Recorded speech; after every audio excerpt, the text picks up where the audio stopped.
ಶ್ರೀ ಗುರುಭ್ಯೋ ನಮಃ. ಶ್ರೀಹರಯೇ ನಮಃ. ಸ್ವಸ್ತ್ಯಸ್ತು ಸತಾಂ. ಜ್ಞಾನಗಮ್ಯ ವಾಹಿನಿಯ ಸಮಸ್ತ ವೀಕ್ಷಕ ವೃಂದಕ್ಕೆ ಹೃತ್ಪೂರ್ವಕವಾದ ನಮನಗಳು.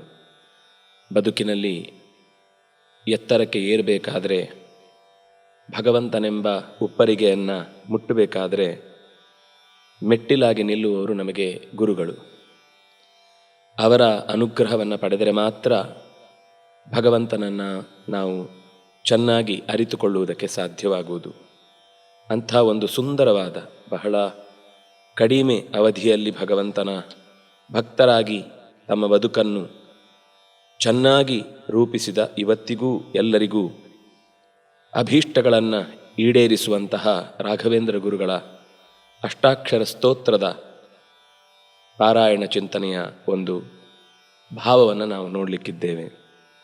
ಗುರು ಜಗನ್ನಾಥದಾಸರು ಅಂತ ಕರೆಸಿಕೊಳ್ಳುವ ಸ್ವಾಮಿರಾಯರಿಂದ ನಿರ್ಮಿತವಾದಂತಹ ಈ ಕೃತಿ ಅತ್ಯಂತ ಪುಟ್ಟದು. ಮೊದಲು ಅದರ ಪಾರಾಯಣವನ್ನು ನಡೆಸಿ ಬಳಿಕ ಅರ್ಥಚಿಂತನೆ ನಡೆಸೋಣ. ಶ್ರೀ ಗುರುಭ್ಯೋ ನಮಃ. ಹರಿ ಓಂ.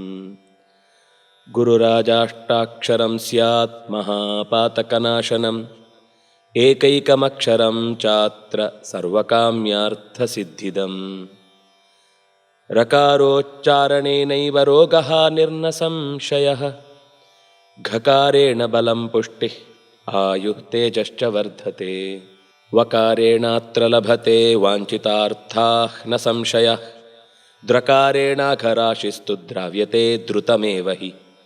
ಯಕಾರೇಣ ಯಮಾದ್ಬಾಧೋ ವಾರ್ಯತೆ ನಾತ್ರ ಸಂಶಯಃ ನಕಾರೇಣ ನರೇಂದ್ರಾಣಾಂ ಪದಮಾಪ್ನೋತಿ ಮಾನವಃ. ಮಕಾರೇಣೈವ ಮಾಹೇಂದ್ರಮೈಶ್ವರ್ಯಂ ಯಾತಿ ಮಾನವಃ ಗುರೋರ್ನಾಮ್ನಶ್ಚ ಮಾಹಾತ್ಮ್ಯಂ ಅಪೂರ್ವಂ ಪರಮಾದ್ಭುತಂ. ತನ್ನಾಮಸ್ಮರಣಾದೇವ ಸರ್ವಾಭೀಷ್ಟಂ ಪ್ರಸಿದ್ಧ್ಯತಿ ತಸ್ಮಾನ್ನಿತ್ಯಂ ಪಠೇದ್ ಭಕ್ತ್ಯಾ ಗುರುಪಾದರತಃ ಸದಾ.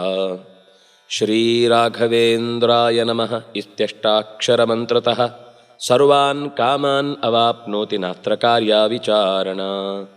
ಅಷ್ಟೋತ್ತರಶತಾವೃತ್ತಿಂ ಸ್ತೋತ್ರಸ್ಯಾಸ್ಯ ಕರೋತಿ ಯಃ ತಸ್ಯ ಸರ್ವಾರ್ಥಸಿದ್ಧಿ ಸ್ಯಾತ್ ಗುರುರಾಜಪ್ರಸಾದತಃ. ಏತದಷ್ಟಾಕ್ಷರಸ್ಯಾತ್ರ ಮಾಹಾತ್ಮ್ಯಂ ವೇತ್ತಿ ಕಃ ಪುಮಾನ್ ಪಠನಾದೇವ ಸರ್ವಾರ್ಥಸಿದ್ಧಿರ್ಭವತಿ ನಾನ್ಯಥಾ. ಸ್ವಾಮಿನಾ ರಾಘವೇಂದ್ರಾಖ್ಯ ಗುರುಪಾದಾಬ್ಜ ಸೇವಿನಾ ಕೃತಮಷ್ಟಾಕ್ಷರಂ ಸ್ತೋತ್ರಂ ಗುರುಪ್ರೀತಿಕರಂ ಶುಭಂ. ಇತಿ ಶ್ರೀ ಗುರು ಜಗನ್ನಾಥದಾಸಾರ್ಯ ವಿರಚಿತ ಶ್ರೀರಾಘವೇಂದ್ರಾಷ್ಟಾಕ್ಷರ ಸ್ತೋತ್ರಂ ಸಂಪೂರ್ಣಂ. 10 ಸಾಲುಗಳಲ್ಲಿ ಈ ರಾಘವೇಂದ್ರ ಗುರುಗಳ ಶ್ರೀರಾಘವೇಂದ್ರಾಯ ನಮಃ ಇತ್ಯಷ್ಟಾಕ್ಷರ ಮಂತ್ರತಃ ಅಂತ ಅಪ್ಪಣಾಚಾರ್ಯರು ಕೂಡ ಈ ಮಂತ್ರದ ಮಾಹಾತ್ಮ್ಯವನ್ನು ಒಬ್ಬನಿಗೆ ಆತ್ಮಜಾನ್ ಸರ್ವ ಆತ್ಮ ಆತ್ಮೀಯ ಸಮುದ್ಭವಾನ್, ಬರುವಂತಹ ಎಲ್ಲ ಹತ್ತಿರದ ದೋಷಗಳಿಗೂ ಕೂಡ ಪರಿಹಾರದ ಸೂತ್ರವಾಗಿ ಗುರುಗಳ ಮಂತ್ರ ಇದೆ ಅನ್ನುವುದನ್ನು ಹೇಳಿದ್ದಾರೆ. ಅದೇ ರೀತಿ ಇಲ್ಲೂ ಕೂಡ ಗುರುರಾಜಾಷ್ಟಾಕ್ಷರಂ ಸ್ಯಾತ್, ಗುರುಗಳಲ್ಲೇ ರಾಜರಂತೆ ಇರುವ ರಾಘವೇಂದ್ರ ಗುರುಗಳ ನಾಮವನ್ನು 8 ಅಕ್ಷರದಲ್ಲಿ ನಾವು ನುಡಿದರೆ ಅದು ಮಹಾಪಾತಕವನ್ನು ಕಳೆಯುತ್ತದೆ. ಒಂದೊಂದು ಅಕ್ಷರವೂ ಕೂಡ ಏಕೈಕಂ ಅಕ್ಷರಂಚ ಅತ್ರ ಸರ್ವಕಾಮ್ಯಾರ್ಥ ಸಿದ್ಧಿದಂ, ಬಯಸಿದ ಎಲ್ಲ ಅಪೇಕ್ಷೆಗಳನ್ನು ಕೂಡ ಈಡೇರಿಸುವಲ್ಲಿ, ಸಿದ್ಧಿಯ ಕಡೆಗೆ ಒಯ್ಯುವಲ್ಲಿ ಸಮರ್ಥವಾದದ್ದು. ಮೊದಲಿಗೆ ರ ಅನ್ನುವ ಅಕ್ಷರ ಕೇಳುತ್ತೆ. ಅದು ರಾತಿ ಮತ್ತು ರೀಯತೆ ಎರಡೂ ಧಾತುಗಳಿಂದ ಬಂದ ನಾಮ. ಕೊಡುತ್ತದೆ ಮತ್ತು ಕಳೆಯುತ್ತದೆ. ಬಯಕೆಗಳನ್ನು, ಯೋಗ್ಯವಾದ ಅಪೇಕ್ಷೆಗಳನ್ನು ಕೊಡುತ್ತದೆ. ಬಯಸದ ಅಥವಾ ಜೀವನಿಗೆ ಬೇಕಿಲ್ಲದ, ಸಾಧನೆಗೆ ತೊಡಕಾಗುವ ವ್ಯರ್ಥವಾದ ಚಿಂತನೆಗಳನ್ನು ದೂರ ಮಾಡುತ್ತೆ. ಕೆಟ್ಟ ಪಾಪಗಳನ್ನು ದೂರೀಕರಿಸುತ್ತೆ. ರಕಾರೋಚ್ಚಾರಣೇನೈವ ರೋಗಃ ನಿರ್ನ ಸಂಶಯಃ, ರೋಗಗಳ ನಾಶ. ರೀಯತೆ, ರೀಂಕ್ಷಯೆ ಎಲ್ಲವೂ ನಾಶವಾಗುತ್ತೆ.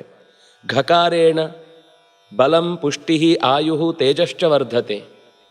ಘೃತ ಶಬ್ದದ ಹಾಗೆ, ಘೃತ ಹೇಗೆ ಪುಷ್ಟಿ, ಬಲ, ಆಯುಷ್ಯ, ತೇಜಸ್ಸು ಎಲ್ಲವನ್ನು ಕೊಡುತ್ತೋ ಹಾಗೆ ಗುರುಗಳ ಘಕಾರ ನಾಮಸ್ಮರಣೆಯಿಂದ ಬಲ ಸಿಗುತ್ತೆ, ದೇಹಕ್ಕೆ ಪುಷ್ಟಿ ಸಿಗುತ್ತೆ, ಆಯುಷ್ಯ ವೃದ್ಧಿಯಾಗುತ್ತೆ, ಮತ್ತು ಸಹಜವಾದ ತೇಜಸ್ಸು ಆತನನ್ನು ಆವರಿಸುತ್ತೆ, ಇದಕ್ಕೆ ಸಂಶಯವಿಲ್ಲ.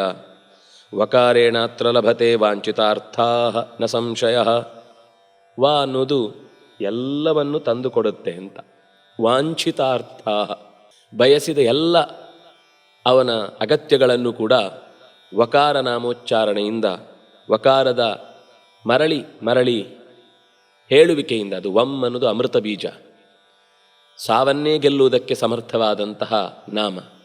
ಹಾಗಾಗಿ ಅಂತಹದ್ದು ಆ ಗುರುಗಳ ಹೆಸರಿನಲ್ಲಿ ಸೇರಿಕೊಂಡಿದೆ ಅಂದರೆ ಅದು ಬಯಕೆಗಳನ್ನೆಲ್ಲ ಈಡೇರಿಸುತ್ತೆ. ದ್ರಕಾರೇಣಾಘರಾಶಿಸ್ತು ದ್ರಾವಯತಿ, ಓಡಿಸತ್ತೆ. ಕೂಡಲೇ ಧೃತಂ ದ್ರಾವ್ಯತೆ, ಕೂಡಲೇ ಪಾಪಗಳ ದೊಡ್ಡ ಮೂಟೆಯನ್ನೇ ದೂರಕ್ಕೆ ಅಟ್ಟತ್ತೆ. ಹಾಗಾಗಿ ದ್ರ ಅನ್ನುವ ಶಬ್ದ ನಮ್ಮಲ್ಲಿ ಭಕ್ತಿಯನ್ನು ದ್ರವಿಸುವಂತೆ ಮಾಡುತ್ತೆ, ದುರುಳತನದ ಅಥವಾ ಇನ್ಯಾವುದೇ ಕೆಟ್ಟತನದ ನಮ್ಮ ವರ್ತನೆಗಳಿಗೆ ಕಾರಣವಾದ ಪಾಪಗಳನ್ನು ದೂರಕ್ಕೆ ಓಡಿಸುತ್ತೆ. ಯಕಾರೇಣ ಯಮಾದ್ಬಾಧ ವಾರ್ಯತೆ ನಾತ್ರ ಸಂಶಯ. ಯ ಅನ್ನುವ ನಾಮ ಅದು ಜ್ಞಾನಕ್ಕೆ ಕಾರಕವಾದ ನಾಮವಾದ್ದರಿಂದ ಯಮನ ಬಾಧೆಯನ್ನು ದೂರಕ್ಕೆ, ಯಮನ ಬಾಧೆ ಅಂದರೆ ಅಕಾಲದಲ್ಲಿ ಬರಬಹುದಾದ ಮೃತ್ಯು, ಸಾವು ಅನ್ನೋದು ಅನಿವಾರ್ಯ, ಅದನ್ನು ತಪ್ಪಿಸಲಿಕ್ಕಾಗುವುದಿಲ್ಲ. ಆದರೆ ಸಾಧನೆಗಿಂತ ಪೂರ್ವದಲ್ಲಿ, ಕರ್ತವ್ಯಗಳ ಪೂರೈಕೆಗಿಂತ ಮೊದಲೇ ಏನಾದರೂ ಬಾಧೆ ಉಂಟಾಗುವುದಿದ್ದರೆ ಆ ಗುರುಗಳ ನಾಮದ ಮಧ್ಯದಲ್ಲಿ ಸೇರಿಕೊಂಡ ಯಕಾರ ನಾಮ ಯಮನ ಬಾಧೆಯನ್ನು ದೂರೀಕರಿಸುತ್ತೆ. ನಕಾರೇಣ ನರೇಂದ್ರಾಣಾಂ ಪದಮಾಪ್ನೋತಿ ಮಾನವಃ. ಭಗವಂತನಿಗೆ ನಾವು ದಾಸರು ಅನ್ನುವ ಪ್ರಜ್ಞೆಯನ್ನು ಇಟ್ಟುಕೊಂಡು ಬದುಕಿದರೆ ಭಗವಂತ ನಮ್ಮನ್ನು ರಾಜರಂತೆ ಬದುಕಿಸ್ತಾನೆ ಅಂತ ಮಾತು. ಅದು ನಕಾರದ ಶಬ್ದವೇ ನಕಾರಸ್ತನ್ ನಿಷಿದ್ಯತಿ. ನಮಃ ಅನ್ನುವ ಶಬ್ದದ ವಿಶೇಷ ಅರ್ಥವನ್ನು ಆಚಾರ್ಯರು ನಿರೂಪಣೆ ಮಾಡುವಾಗ ಮಸ್ವಾತಂತ್ರ್ಯ ಉದ್ದಿಷ್ಟ ನಕಾರಸ್ತನ್ ನಿಷಿದ್ಯತಿ ಅಂತ ಹೇಳಿದ್ರಿಂದ ಈ ಸ್ವಾತಂತ್ರ್ಯದ ಭಾವವನ್ನು ನಾವು ಬಿಟ್ಟು ನ ಅನ್ನುವ ಶಬ್ದ ಹೇಳುವುದರಿಂದ ಭಗವಂತನೇ ಇವನೇ ಬೇಡ ಅಂತ ಎಲ್ಲವನ್ನು ತ್ಯಾಗ ಮಾಡಿದ್ದಾನೆ, ಆದರೆ ಇವನಿಗೆ ಕೊಡಬೇಕಾದ್ದು ಬೇಕಾದಷ್ಟಿದೆ ಅಂತ ಕೇಳದೇ ಇದ್ದದ್ದೆಲ್ಲವನ್ನೂ ಕೊಟ್ಟು ರಾಜನಂತೆ ಮೆರೆಯುವಂತೆ ಮಾಡುವಂತಹ ಶಕ್ತಿ ನಕಾರದ ಉಚ್ಚಾರಣೆಗಿದೆ. ಮಕಾರೇಣೈವ ಮಾಹೇಂದ್ರ ಐಶ್ವರ್ಯಂ ಯಾತಿ ಮಾನವಃ. ಮ ಅನ್ನುವ ನಾಮ ಅದು ಐಶ್ವರ್ಯವನ್ನು ಪ್ರತಿನಿಧಿಸುವಂತಹ ಲಕ್ಷ್ಮಿಯ ಅಕ್ಷರವೂ ಹೌದು. ಇಲ್ಲಿ ಮಾಹೇಂದ್ರಂ ಐಶ್ವರ್ಯಂ, ಮಹೇಂದ್ರನ ಐಶ್ವರ್ಯವನ್ನು ಆ ನಾಮೋಚ್ಚಾರಣೆಯಿಂದ ಭಕ್ತನೊಬ್ಬ ಪಡೆಯುವುದು ಸಾಧ್ಯವಾಗುತ್ತೆ. ಹೀಗೆ ಗುರುವಿನ ನಾಮದ ಮಾಹಾತ್ಮ್ಯವನ್ನು ಅದು ಹೇಳಿ ಮುಗಿಸಲಾಗದ್ದು. ಅತ್ಯಂತಂ ಪರಮಾದ್ಭುತಂ ಅಪೂರ್ವಂ. ಇಂತಹ ಯೋಚನೆಗಳನ್ನು ಮಾಡಿಲ್ಲವಾದರೂ ಈಗ ಅದರ ಅಭಿಪ್ರಾಯ ಮನಸ್ಸಿನಲ್ಲಿ ಗಟ್ಟಿ ಕೂತರೆ ಅದರ ಫಲವನ್ನು ಆತ ಉಂಡೇ ಉಣ್ಣುತ್ತಾನೆ. ತನ್ನಾಮ ಸ್ಮರಣಾದೇವ, ರಾಘವೇಂದ್ರ ಅನ್ನುವ ಹೆಸರಿನ ಸ್ಮರಣೆಯಿಂದಲೇ ಸರ್ವಾಭೀಷ್ಟಂ ಪ್ರಸಿದ್ಧ್ಯತಿ, ಎಲ್ಲ ಅಭೀಷ್ಟಗಳು ಕೂಡ ನೆರವೇರುತ್ತದೆ. ಆದ್ದರಿಂದ ನಿತ್ಯವೂ ಭಕ್ತಿಯಿಂದ ಗುರುಪಾದಗಳಲ್ಲಿ ಮನಸ್ಸಿಟ್ಟು ಯಾರು ಪಠಿಸುತ್ತಾನೋ ಅವನ ಬದುಕಿನ ಉದ್ದಕ್ಕೂ ಕೂಡ ದೇವತೆಗಳಲ್ಲಿ, ಮೂಲಗುರುವಾದಂತಹ ಆಚಾರ್ಯ ಮಧ್ವರಲ್ಲಿ ಮತ್ತು ಸ್ವತಃ ಆ ಆಚಾರ್ಯರ ಪಾದ ಸೇವಕನೆನಿಸಿ ಬದುಕನ್ನುದ್ದಕ್ಕೂ ಮುಡಿಪಾಗಿಟ್ಟು ಲೋಕದ ಹಿತವನ್ನೇ ಬಯಸಿದಂತಹ ರಾಘವೇಂದ್ರ ಗುರುಗಳಲ್ಲಿ ಯಾರು ಈ ಶ್ರದ್ಧೆಯನ್ನಿಟ್ಟು ಪಾರಾಯಣ ನಡೆಸ್ತಾನೋ ಅವನಿಗೆ ಎಲ್ಲ ಸಿದ್ಧಿಯಾಗುತ್ತೆ. ಶ್ರೀರಾಘವೇಂದ್ರಾಯ ನಮಃ ಇತ್ಯಷ್ಟಾಕ್ಷರ ಮಂತ್ರತಃ. ಯಾಕೆ ಈ ನಾಮಕ್ಕಿಷ್ಟು ಮಹತ್ವ ಬಂತು? ಯಾಕೆ ಗುರುಗಳಲ್ಲಿ ಅಂತಹ ಮಹಾತ್ಮ್ಯ ನಮಗೆ ಕಾಣಿಸ್ಲಿಕ್ಕೆ ಸಿಗ್ತಾ ಇದೆ? ಶ್ರೀರಾಘವೇಂದ್ರಾಯ ನಮಃ ಅನ್ನುವ ಈ 8 ಅಕ್ಷರದ ಮಂತ್ರಕ್ಕೆ ಏನಿಷ್ಟು ಬಲ? ಅಥವಾ ಈ ಮಂತ್ರದಿಂದ ಪ್ರತಿಪಾದ್ಯರಾದ ಗುರು ರಾಘವೇಂದ್ರರಲ್ಲಿ ಏನಂತಹ ಹೆಚ್ಚುಗಾರಿಕೆ? ಅಂದರೆ ಅವರ ಉಪಾಸ್ಯ ರೂಪ ಅದು ಶ್ರೀರಾಮಚಂದ್ರ. ರಾಮಚಂದ್ರನ ಹೆಸರೇ ರಾಘವೇಂದ್ರ ಅಂತ. ರಾಘವ ಅಂತಂದರೆ ರಘುವಂಶದಲ್ಲಿ ಬಂದವರಲ್ಲಿ ಇಂದ್ರ. ಹಾಗಾಗಿ ರಾಘವೇಂದ್ರ ಅನ್ನುವ ಶಬ್ದ ರಾಮಚಂದ್ರನನ್ನು ವಿಶೇಷವಾಗಿ ಉಪಾಸನೆ ಮಾಡಿ ಅವರಲ್ಲೂ ಕೂಡ ಆ ಗುಣ, ರಾಮಚಂದ್ರನ ಒಂದು ಪ್ರತಿಜ್ಞೆ ಏನಿತ್ತು ಅಂದರೆ, ಯಾರಾದರೂ ನೀನೇ ಶರಣ, ನೀನೇ ರಕ್ಷಕ ಅಂತ ಬಂದಿದ್ದರೆ ಅಭಯಂ ತೇಭ್ಯ ಪ್ರದಾಸ್ಯಾಮಿ, ಅವರಿಗೆ ಯಾವತ್ತೂ ಕೂಡ ನಾನು ದದಾಮ್ಯೇತದ್ ವ್ರತಂ ಮಮ, ನನ್ನ ವ್ರತ ಏನು ಅಂದರೆ ಅಭಯಂ ಸರ್ವಭೂತೇಭ್ಯ, ಯಾರೇ ತವಾಸ್ಮೀತಿ ಚ ಯಾಚತೆ, ನಿನ್ನವನು ನಾನು ಅಂತ ಯಾರು ಕೇಳಿಕೊಂಡು ಬರ್ತಾರೋ ಅವರು ಇಲ್ಲಿಲ್ಲದೇ ಇದ್ದರು, ಎಲ್ಲೇ ಇದ್ದರು ಅವರಿಗೆ ನಾನು ಭರವಸೆಯನ್ನು ತುಂಬಿ ಅವರ ರಕ್ಷಣೆಯ ಭಾರವನ್ನು ನಾನು ಹೊರುತ್ತೇನೆ ಅಂತ ಹೇಳಿದ ಆ ರಾಮಚಂದ್ರನನ್ನೇ ಉಪಾಸನೆ ಮಾಡಿದ್ರಿಂದಾಗಿ ಅವರಿಗೂ ಹಾಗೆಯೇ ಯಾರು ತನ್ನಲ್ಲಿಗೆ ಬಂದು ಯಾವುದೇ ಚೌಕಟ್ಟನ್ನು ಗಮನಿಸದೆ ಕೇವಲ ಆರ್ತನಾಗಿ ಬಂದು ನನಗೆ ಇಂತಹ ಸಮಸ್ಯೆಯಿಂದ ಪಾರಾಗುವ ಅಪೇಕ್ಷೆ ಇದೆ ಅಂತ ಸಮರ್ಪಿಸಿಕೊಂಡಾಗ ಅವರನ್ನು ಉದ್ಧರಿಸ್ತಾರೆ ರಾಘವೇಂದ್ರ ಗುರುಗಳು. ಇವತ್ತಿಗೂ ಕಣ್ಣಿಗೆ ಕಾಣುವ ಸಂಗತಿ. ಗುರುವಾರ ಅನ್ನುವ ಶಬ್ದಕ್ಕೆ ಅನ್ವರ್ಥವಾದ ರೂಪವಾಗಿ ಗುರು ರಾಘವೇಂದ್ರ ರಾಯರು ತುಂಬಿಕೊಂಡಿದ್ದಾರೆ. ಯಾಕೆಂದರೆ ಗುರು ಅನ್ನುವ ಶಬ್ದ ಅಜ್ಞಾನವನ್ನು ಕಳೆಯುವಂಥದ್ದು. ಜಗತ್ತಿನಲ್ಲಿ ಏನೂ ಇಲ್ಲ ಅಂತ ಹೇಳಿದವರೆಲ್ಲ ಗುರುಗಳಾಗಲಿಕ್ಕೆ ಸಾಧ್ಯವೇ ಇಲ್ಲ. ಜಗತ್ತಿನಲ್ಲಿ ನೀವು ನಿಮ್ಮಕ್ಕಿಂತ ಮಿಗಿಲಾದ ಒಂದು ಸೊತ್ತಿಲ್ಲ, ನೀವೇ ಎಲ್ಲ ಅಂತ ಹೇಳಿದಾಗ ಅದು ಗುರುತ್ವ ಆಗುವುದಿಲ್ಲ, ಭಕ್ತಿ ಬರಲಿಕ್ಕೂ ಸಾಧ್ಯ ಇಲ್ಲ. ನಿಜವಾದ ಅರ್ಥದಲ್ಲಿ ಗುರು ರಾಘವೇಂದ್ರರು ನಮಗೆ ಅತ್ಯಂತ ಪೂಜ್ಯರು, ಆಪ್ಯಾಯಮಾನರು, ಸೇವನೆಯಿಂದ ಭಗವಂತನ ದರ್ಶನಕ್ಕೆ ಮೆಟ್ಟಿಲನ್ನು ಒದಗಿಸುವವರು ಅನ್ನುವುದು ನಮಗೆ ತಲೆಯಲ್ಲಿ ಇರಬೇಕು. ಅದರ ಜೊತೆಗೆ ಇನ್ನೊಂದು ವಿಶೇಷವಾದ ಆ ನಾಮದಲ್ಲಿನ ವೈಶಿಷ್ಟ್ಯವನ್ನು ಗಮನಿಸಬೇಕು ನಾವು. ರಾಘವೇಂದ್ರ ಅಂದರೆ ರಾಘವ ಅಂದರೆ ರಾಮಚಂದ್ರ, ರಾಮಚಂದ್ರನೇ ಸ್ವಾಮಿಯಾಗಿ ಉಳ್ಳಂತಹ ಮಾರುತಿಯೂ ಕೂಡ ಅವರ ಜೀವನದಲ್ಲಿ ಅತ್ಯಂತ ದೊಡ್ಡ ಪ್ರಭಾವ ಬೀರಿದ ಒಂದು ಶಕ್ತಿ. ಹಾಗಾಗಿ ಪಂಚಮುಖದಲ್ಲಿ ಪ್ರಾಣನನ್ನು ಕಾಣುವಂತಹ ವಿಶೇಷವಾದ ಒಂದು ಜೀವನದ ಕಥೆಯನ್ನು ನಾವು ಕೇಳುತ್ತೇವೆ. ಪ್ರಾಣದೇವರಲ್ಲಿ ಬಹಳ ವಿಶಿಷ್ಟವಾದ ಪ್ರೀತಿ. ಹಾಗಾಗಿ ಅವರೇ ಆಚಾರ್ಯರಾಗಿ ನೆಲೆಸಿ ಬಂದಾಗ ಅವರ ಶಾಸ್ತ್ರವನ್ನು ಅತ್ಯಂತ ಚೆನ್ನಾಗಿ ಅಭ್ಯಾಸ ಮಾಡಿ ಗುರುಮಧ್ವರ ವಿಶೇಷವಾದ ಪ್ರೀತಿಯನ್ನು ಸಂಪಾದಿಸಿದ್ರಿಂದ ಭಗವಂತನ ಮೇಲೆ ಭಕ್ತಿ ಮತ್ತು ಭಗವಂತನನ್ನು ಪರಿಚಯಿಸುವಂತಹ ಗುರುಮಧ್ವರಲ್ಲಿ ಮಾಡಿದ ಅತ್ಯಂತ ಸೇವೆ ಅದು ಅವರಲ್ಲಿ ಪ್ರತಿಫಲಿಸಿ ಇವತ್ತಿಗೂ ಎಲ್ಲರಿಗೂ ಕೂಡ ಆ ವಿಶೇಷವಾದ ಕಾರುಣ್ಯವನ್ನು ತೋರುವ, ಇಷ್ಟು ಕಾಲವಾದರೂ ಕೂಡ ನಿರಂತರವಾಗಿ ಭಕ್ತರ ಅಭೀಷ್ಟಗಳನ್ನು ಈಡೇರಿಸುವ ಶಕ್ತಿ ಮಂತ್ರವಾಗಿ ಶ್ರೀ ರಾಘವೇಂದ್ರಾಯ ನಮಃ ಅನ್ನುವ ನಾಮ ನಮ್ಮ ಕಿವಿಯಲ್ಲಿ ಅನುರಣಿಸಿದಾಗ ಮನಸ್ಸು ತಟಸ್ಥವಾಗುತ್ತೆ, ಬುದ್ಧಿ ಚುರುಕಾಗುತ್ತೆ, ಆತ್ಮ ಚೇತನವಾಗಿ ಚೈತನ್ಯಮಯವಾಗಿ ಪುಟಿದೆದ್ದು ಮತ್ತಷ್ಟು ಸತ್ಕರ್ಮಗಳಲ್ಲಿ ತೊಡಗುವುದಕ್ಕೆ ಬೇಕಿರುವಂತಹ ಶಕ್ತಿಯನ್ನು ಕೊಡುತ್ತೆ. ಸರ್ವಾನ್ ಕಾಮಾನ್ ಅವಾಪ್ನೋತಿ, ಎಲ್ಲ ಬಗೆಯ ಬಯಕೆಗಳನ್ನು ಕೂಡ ಈ ನಾಮದ ಉಚ್ಚಾರಣೆಯಿಂದ ಪಡೆದೇ ಪಡೆಯುತ್ತಾನೆ. ನಾತ್ರ ಕಾರ್ಯ ವಿಚಾರಣ. ಈ ವಿಷಯದಲ್ಲಿ ಮತ್ತೆ ಇದು ಹೌದಾ ಅಲ್ವಾ, ಮಾಡಬಹುದಾ, ನಾವು ಮಾಡ್ಬೋದಾ, ಹೆಣ್ಮಕ್ಳು ಮಾಡ್ಬೋದಾ, ಗಂಡು ಮಕ್ಕಳು ಮಾಡ್ಬೋದಾ, ಇಂಥವ್ರು ಮಾಡ್ಬೋದಾ, ಈ ದೇಶದವ್ರು ಮಾಡ್ಬೋದಾ, ಈ ಭಾಷೆಯವ್ರು ಮಾಡ್ಬೋದಾ, ಈ ಜಾತಿಯವ್ರು ಮಾಡ್ಬೋದಾ, ಯಾರು ಬೇಕಾದರೂ ಭಗವಂತನಲ್ಲಿ ಅತ್ಯಂತ ಪ್ರೀತಿ ಇಟ್ಟು ಗುರುಗಳೇ ನೀವೇ ದಾರಿ ತೋರಬೇಕಾದವರು ಅಂತ ಶರಣಾದರೆ ಅವರಿಗೆ ಖಂಡಿತ ಈ ಮಂತ್ರ ಫಲಿಸತ್ತೆ. ಇದನ್ನು 108 ಬಾರಿ ಈ ರಾಘವೇಂದ್ರ ಅನ್ನುವ ಶಬ್ದದ ಅರ್ಥವನ್ನು ಬಿಡಿಸಿ ಹೇಳಿದಂತಹ 8 ಆ ಪದ್ಯಗಳನ್ನು 108 ಬಾರಿ ಯಾರಾದರೂ ಚೆನ್ನಾಗಿ ಶ್ರದ್ಧೆಯಿಂದ ಪಾರಾಯಣ ಮಾಡಿದರೆ ಅವನ ಸರ್ವ ಅಭೀಷ್ಟಗಳು ಸರ್ವಾರ್ಥ ಸಿದ್ಧಿ ಸ್ಯಾತ್ ಗುರುರಾಜ ಪ್ರಸಾದತಃ. ಕೃಷ್ಣನನ್ನು ಭಗವಂತನನ್ನು ಸಾಮಾನ್ಯವಾಗಿ ಜಗದ್ಗುರು ಅಂತ ಕರೆಯುವುದು. ಗುರುರಾಜ ಅಂದರೆ ನಿಜವಾಗಿ ಕೃಷ್ಣ, ಗುರುಗಳಲ್ಲೇ ರಾಜ ಅಂತ.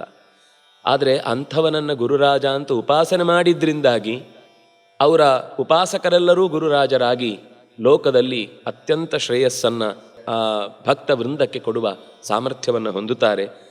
ಹೀಗೆ ಏತದಷ್ಟಾಕ್ಷರಸ್ಯಾತ್ರ ಮಾಹಾತ್ಮ್ಯಂ ಕಹ ಪುಮಾನ್ವೇತ್ತಿ, ಯಾರು ತಾನೇ ಈ ರಾಘವೇಂದ್ರ ಮಂತ್ರದ ಸಾಮರ್ಥ್ಯವನ್ನು ಅಳೆದು ತೂಗಿ ಇಷ್ಟೇ ಇದರ ಮೇಲಿನ್ನೇನಿಲ್ಲ ಅಂತ ಹೇಳಲು ಸಮರ್ಥ, ಅಥವಾ ಇಂತಹ ಮಹಾತ್ಮ್ಯಗಳು ಇದರಲ್ಲಿ ನಡೀತವೆ ಅಂತ ಹೇಳಿ ಮುಗಿಸ್ಲಿಕ್ಕೆ ಎಲ್ಲಿ ಆಗುತ್ತೆ? ಇವತ್ತಿಗೂ ಅನೇಕ ಜನ ತಮ್ಮ ದೋಷಗಳನ್ನು, ಪಾಪಗಳನ್ನು, ವ್ಯಥೆಗಳನ್ನು, ರೋಗಗಳನ್ನು ಕಳೆದುಕೊಂಡು ಅವರ ಅನನ್ಯ ಭಕ್ತರಾಗಿ ಆ ಮೂಲಕ ಭಗವಂತನ ಕಡೆಗೆ ಸಾಗುವುದಕ್ಕೆ ಬೇಕಿರುವ ಪ್ರೇರಣೆಯನ್ನು ಪಡೀತಾ ಇದ್ದಾರೆ. ಪಠನಾದೇವ ಸರ್ವಾರ್ಥ ಸಿದ್ಧಿರ್ಭವತಿ ನಾನ್ಯಥಾ. ಕೇವಲ ಪಾಠ ಮಾತ್ರದಿಂದ ಅರ್ಥ ತಿಳಿದರೆ ಬಹಳ ಉತ್ತಮ. ಆದರೆ ಆರ್ತನಾಗಿ ಏನೂ ತಿಳಿಯದವನೊಬ್ಬ ಈ ಸ್ತೋತ್ರವನ್ನು ಪಠನೆ ಮಾಡಿದರೆ ತನಗೆ ಏನೋ ಒಂದು ಪರಿಹಾರದ ದಾರಿ ಕಾಣುತ್ತೆ ಅಂತ ಯೋಚಿಸಿ ಅಷ್ಟೇ ಶ್ರದ್ಧೆಯಿಂದ ಮಾಡಿದ ಅಂದರೆ ಆಗಲೇ ಅದು ಫಲಿಸತ್ತೆ. ಅಂದಮೇಲೆ ಅದನ್ನು ಅರ್ಥೈಸಿಕೊಂಡು ಪಠಿಸಿದರೆ ಇನ್ನೆಷ್ಟು ಫಲ ಸಿಕ್ಕೀತು. ಸ್ವಾಮಿನ ರಾಘವೇಂದ್ರಾಖ್ಯ ಗುರುಪಾದಾಬ್ಜ ಸೇವಿನ ಸ್ವಾಮಿರಾಯ ಅನ್ನುವಂತಹ ಗುರು ರಾಘವೇಂದ್ರ ಅವರ ಪದತಲಗಳಲ್ಲಿ ಸದಾ ಸೇವೆಯನ್ನು ಮಾಡಿ ತನ್ನನ್ನೇ ಸಮರ್ಪಿಸಿಕೊಂಡಂತಹ ವ್ಯಕ್ತಿ ಗುರುಪ್ರೀತಿಕರವಾದಂತಹ ಈ ಸ್ತೋತ್ರವನ್ನು ರಚಿಸಿದ್ದಾನೆ. ಕೃತಂ ಕೇವಲ ಅವರ ಪ್ರೀತಿಗಾಗಿ, ಅವರ ಪ್ರೀತಿಯಿಂದ ಲೋಕಕ್ಕೆ ಇನ್ನಷ್ಟು ಹೆಚ್ಚಿನ ಕ್ಷೇಮ ಉಂಟಾಗಲಿ ಅನ್ನುವ ದೃಷ್ಟಿಯಿಂದ ಈ ಸ್ತೋತ್ರವನ್ನು ರಚಿಸಿದ್ದಾನೆ ಅಂತ ಆ ಗುರು ಜಗನ್ನಾಥದಾಸರು ಅನ್ನಿಸಿಕೊಂಡು ಅನೇಕ ಕಾವ್ಯಗಳನ್ನು, ಕೃತಿಗಳನ್ನು, ಅಂದರೆ ಭಕ್ತಿಗೀತೆಗಳನ್ನು ಕೊಟ್ಟಂತಹ ಮಹಾಶಯರು ನಮಗೂ ಅಂಥದ್ದೊಂದು ಗುರುಗಳ ಮಹಿಮೆಯನ್ನು ಅರಿಯಲಾಗುವ, ಗುರುಗಳ ಮಹಿಮೆಯಿಂದ ಸಮಸ್ಯೆಗಳನ್ನು ದಾಟಿ ಪಾರಾಗುವ ದಾರಿಯನ್ನು ಈ ಸ್ತೋತ್ರದ ಮೂಲಕ, ಅಷ್ಟಾಕ್ಷರ ಸ್ತೋತ್ರದ ಮೂಲಕ ಇಟ್ಟಿದ್ದಾರೆ. ಇಂತಹ ರಾಘವೇಂದ್ರ ಅಷ್ಟಾಕ್ಷರ ಸ್ತೋತ್ರದ ಪಾರಾಯಣ ನಮ್ಮ ಬದುಕಿನುದ್ದಕ್ಕೂ ಕೂಡ ನಮಗೆ ಕ್ಷೇಮವನ್ನುಂಟು ಮಾಡಲಿ. ಈ ರಾಘವೇಂದ್ರ ಅಷ್ಟಾಕ್ಷರ ಸ್ತೋತ್ರದ ಪಾರಾಯಣ ಮತ್ತು ಅದರ ಅರ್ಥಚಿಂತನೆಯ ವಿಶೇಷ ಫಲವನ್ನು ಸಮಾಜ ಪಡೆಯಲಿ ಅನ್ನುವ ದೃಷ್ಟಿಯಿಂದ ಈ ಜ್ಞಾನ ಸೇವೆಯನ್ನು ಶ್ರೀಯುತ ರಂಗಯ್ಯ ಚಿತ್ರದುರ್ಗ ಅವರು, ಅವರ ಮನೆಯವರಾದ ಸುಶೀಲಮ್ಮ ಅವರ ನೆನಪಿನಲ್ಲಿ ಈ ಕಾರ್ಯವನ್ನು ನಡೆಸಿದ್ದಾರೆ. ಅವರಿಗೆ ಮತ್ತು ಅವರ ಕುಟುಂಬದವರಿಗೆ ಮತ್ತು ಈ ಸ್ತೋತ್ರವನ್ನು ಕೇಳಿ ಪಠಿಸಿ ಕುರುರಾಜರ ವಿಶೇಷ ಪ್ರೀತಿಯನ್ನು ಸಂಪಾದಿಸುವ ಬಯಕೆ ಉಳ್ಳವರಿಗೆಲ್ಲ ಭಗವಂತನ ವಿಶೇಷ ಪ್ರೀತಿ ಉಂಟಾಗಲಿ, ಬದುಕಿನುದ್ದಕ್ಕೂ ಹಿಡಿದ ಕಾರ್ಯ ಯಶಸ್ವಿಯಾಗಿ ನಡೆಯಲಿ ಅಂತ ಪ್ರಾರ್ಥಿಸಿ ಶ್ರೀಕೃಷ್ಣಾರ್ಪಣಮಸ್ತು.